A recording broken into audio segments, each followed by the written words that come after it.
खुलुमबाय। गोजोन फुंबिलिनि गासैबो बडलेण्ड बुब्लिनि अनसायगिरिफोरखौ बरायग्रोबाय।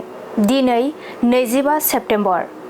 बृहस्पतिबारनि फान्जामुथिखौ फरायथिनो लादों आं उदांस्रि मुसाहारिया। फान्जामुथिनि गिबियाव दं मेष राशि। सानै आंगोनि गेजेराव जानाय दावराव दावसिया जोबस्रांगोन, गोरोबज्लायफिनना थानो हागोन। बृष राशि। गोबावनिफ्रायनो नाजानाय गोब्राब खामानिफोरा जाफुंगोन, गोसोनि जै जागोन। मिथुन राशि। नोंथाङा रांखावरिनि जार्लायाव गोग्लैनांनो हागौ, मावनो लानाय खामानिफोरा आद्रा जाना थागोन। कर्कट राशि। खामानिफोरा मावब्लाबो जोबनाय नङा, देहाखौ जोबोरैनो मेंखांनाय मोनगोन। सिंह राशि। नोंथाङा माबाफोर आनजाद होदोंब्ला उथ्रिसार जानो हागोन, मोजां सान जागोन। कन्या राशि। देहाया हरखाब लोमजाखांनो हागौ, जानाय लोंनायाव सांग्रां जानांगोन।